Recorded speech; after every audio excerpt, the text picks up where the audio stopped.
Atenção! Começa agora uma teleaula de Biologia do Ensino Médio. Você vai assistir a teleaula de número 32. Bons estudos!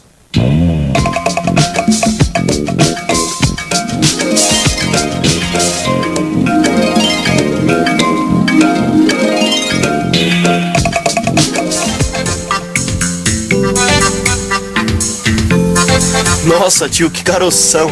Que cara é essa, menino? Você nunca viu um berne? Eu não. Ou melhor, esse berne é igual aquele que dá nos cachorros? É esse mesmo. E dá em gente também. O duro é que a gente só acha o berne quando aparece um caroço ou um buraco na vaca. Depois que ele já entrou e já fez mal pra coitada, né? E como é que esse berne veio parar nessa vaca? E você?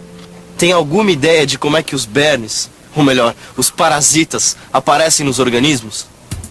Na teleaula de hoje, você vai estudar os parasitas. Vai ver que existem parasitas internos e parasitas externos. Vai ver que prejuízos eles podem causar no organismo do hospedeiro. Vai conhecer o ciclo da tênia e do berne e vai saber o que é parasitismo.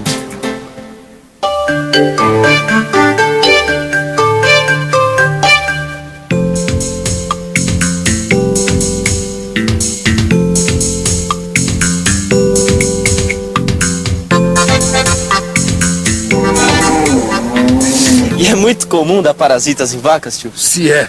Além dos bernes, ainda tem os carrapatos que vivem atormentando a vida delas e dos cavalos também, né? Bom, já deve ter dado pra você perceber que os carrapatos e os bernes são exemplos de parasitas. Tá lembrado? Os parasitas são aqueles organismos que se alimentam de substâncias que eles tiram de outros organismos vivos, ou seja, dos seus hospedeiros. E é muito comum que os hospedeiros saiam prejudicados nesse tipo de relação. Claro, né? É só pensar no carrapato que para viver tira sangue do boi e do cavalo. Tá aí um ótimo exemplo de parasitismo. Uma relação na qual o parasita depende do seu hospedeiro para retirar energia e para realizar o seu ciclo de vida. Acontece que se o parasita não prejudicar o seu hospedeiro ao ponto de causar a sua morte, ele vai ter uma boa fonte de nutrição e tempo suficiente para realizar o seu ciclo de vida. Caso você já tenha visto um carrapato, você sabe que ele vive sobre a pele do seu hospedeiro. É por isso que ele é um parasita externo. Mas nem todos os parasitas vivem dessa forma. Existem também os parasitas internos, que podem viver no interior dos animais ou das plantas. Parasitas. Tô lembrando de um outro exemplo de parasitas. Puxa vida. Ô mãe! O que houve? Mãe, dá uma olhadinha aqui na minha pele, ó. Tá cheia dos pontinhos pretos. Calma, Renato, são cravos. É muito comum a gente ter cravos na pele. Cravos? É, ácaros. Ácaros? E Renato, aconteceu alguma coisa? Não é nada não, tio. Só tô lembrando de um outro exemplo de parasita. Que, aliás, você deve conhecer muito bem. É o cravo. Ou melhor, um tipo de ácaro chamado Demodex. Ele vive na base dos pelos e nas glândulas sebáceas na face da maioria dos seres humanos. Por isso, ele é um parasita interno. Parasitas internos e parasitas externos. Vamos ver agora exemplos desses dois tipos de parasitas. A pulga, por exemplo, que vive na pele dos cachorros, é um exemplo de parasita externo. Já os vermes que parasitam os peixes são exemplos de parasitas internos. E os carrapatos e sanguessugas são outros exemplos de parasitas externos. Depois de ver exemplos de tantos parasitas, tão diferentes um do outro, você deve estar se perguntando o que afinal eles causam nos organismos. Pois saiba que são vários os problemas que esses pequenos animais podem causar. Em primeiro lugar, eles podem desviar nutrientes que seriam destinados ao seu hospedeiro, ou seja, ao organismo que ele está associado. Quer dizer então que o cravo é um parasita interno. Mas ele não causa tantos problemas assim pro hospedeiro, né? Bom, mais ou menos, né, tio? Porque um rosto cheio de cravos, com um monte de pontinho preto, isso espanta qualquer namorada. Que é isso, menino? Não dá nem pra comparar com o mal que um verme chamado tênia causa no intestino das pessoas. Bom, pode ser. Pode ser, não. É. Tem um empregado aqui do sítio que comeu carne de porco mal passada, mal cozido. Você nem imagina o mal que o coitado passou. E o que a carne de porco tem a ver com a tênia? Tem. É que na carne de porco mal cozida pode ter canjiquinha. Canjiquinha? O que é isso? Nunca ouviu falar, menino? Nem você? Pois saiba que canjiquinha é uma larva da tênia, que tem esse nome porque tem uma cápsula dura que lembra grão de canjica. O perigo é quando a gente engole a canjiquinha, a larva se livra da cápsula, cresce até ficar adulta e fica morando no intestino da gente. Nossa, e que mal ela pode causar pra gente? Ao se alimentar de nutrientes que seriam incorporados ao organismo do hospedeiro, a tênia causa sua desnutrição, já que ele deixa de incorporar esses nutrientes. Além disso, ela pode causar diarreia, prisão de ventre e cólicas. Mas as consequências para o hospedeiro podem ser muito mais sérias ainda, se ao invés de ingerir larvas de tênia, ele ingerir os ovos. Sabia disso?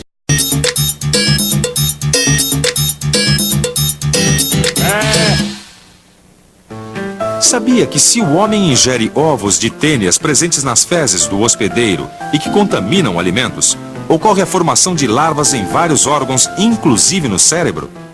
E que estas larvas, além de poderem produzir tumores, podem também liberar substâncias tóxicas ao hospedeiro? Por isso é tão importante lavar muito bem os alimentos antes de comer. Enquanto estão na horta, as verduras, os legumes e as frutas estão sujeitos a entrar em contato com as fezes de hospedeiros que contenham ovos de tênias. Outro problema que os parasitas podem causar nos seus hospedeiros são as lesões de tecidos provocadas através de ação mecânica. Alguns vermes, como as tênias, possuem ganchos com os quais se prendem aos tecidos do hospedeiro. E esses ganchos provocam o ferimento das paredes de alguns órgãos, favorecendo a entrada de organismos infecciosos, como as bactérias. Muitas vezes confundimos infecção com doença. Só que, na verdade, infecção não quer dizer necessariamente que está ocorrendo um mau funcionamento do organismo, mas sim que o hospedeiro está abrigando um parasita interno, que pode ser um verme, uma bactéria ou um vírus. Como você já viu em outra teleaula, uma pessoa pode ser portadora do vírus da AIDS e não manifestar a doença. Quer dizer, a pessoa está infectada com o vírus, mas não está doente. Afinal, tio, como é que a vaca é infectada pelo berne? Você está vendo essas moscas aí? Elas transportam o ovo do berne até o pelo da vaca. E esse ovo é tão pequenininho que a gente não enxerga ele. Mas aí o ovinho estoura e a larva que sai dele penetra na vaca. Tá. E esses caroços que a gente sente, então, é o berne? Espera aí, menino, não terminei ainda. Esses caroços são as larvas que cresceram e que vão sair do pelo da vaca e cair no chão. E só quando a larva cresce é que ela é chamada de berne. Tá legal. Deu para entender? Então vamos ver esse ciclo com mais detalhes. O berne nada mais é do que uma larva de um tipo de mosca que parasita ovelhas, cavalos, burros, cabras, bois, cachorros e de vez em quando o próprio homem. O ciclo do berne começa com essa mosca depositando seus ovos sobre outras moscas, as moscas varejeiras. Essas moscas, por sua vez, transportam os ovos do berne até o pelo do boi. E quando os ovos eclodem, as larvas vão para o interior do corpo do boi, ou melhor, do hospedeiro. E enquanto a larva está no organismo do hospedeiro, ela se alimenta dos seus tecidos e dos líquidos do seu corpo, provocando perda de peso e febre. Quanto mais a larva estiver desenvolvida, mais escura vai ficar. A larva, então, sai da pele e cai na terra, onde se transforma em pupa. Dessa pupa, depois de uns 20 ou 30 dias, sai um inseto adulto. Nossa, tio, quer dizer que o berne causa tantos problemas assim? Pois é. E não tem como a gente combater o berne? Bom, a melhor maneira é acabando com as moscas que transportam os ovos. E como é que a gente pode combater as moscas? Ora, menino, deixando o pasto sempre limpo, sem moitas, arbustos, restos de lixo, fezes ou restos de animais. Entendi. Sem as sujeiras que atraem as moscas. Isso mesmo. Mantendo o pasto sempre limpo, a gente evita essa interação que traz tantos prejuízos para o boi. Se o berne é beneficiado e o boi é prejudicado nessa interação, aí não existe uma relação de mutualismo. Como você já viu em outra teleaula, mutualismo é uma interação onde os dois participantes se beneficiam. Então, que espécie de relação é essa entre o boi e o berne, onde um participante se beneficia e o outro tem prejuízo? Quando numa interação ocorrem efeitos negativos sobre um dos participantes e efeitos positivos sobre o outro, nós chamamos esta relação de parasitismo. O participante que sofre os efeitos positivos é chamado de parasita, e o participante que recebe os efeitos negativos é chamado de hospedeiro. Mas será que, se considerarmos as populações envolvidas numa interação de parasitismo, sempre a população de hospedeiros se prejudicará com esta associação? E a população de parasitas sempre terá benefícios? Para entender isso melhor, vamos imaginar uma situação que aconteceu aqui, na Austrália. Mais exatamente nos campos australianos, onde foram introduzidos coelhos que rapidamente se reproduziram, já que não havia predadores.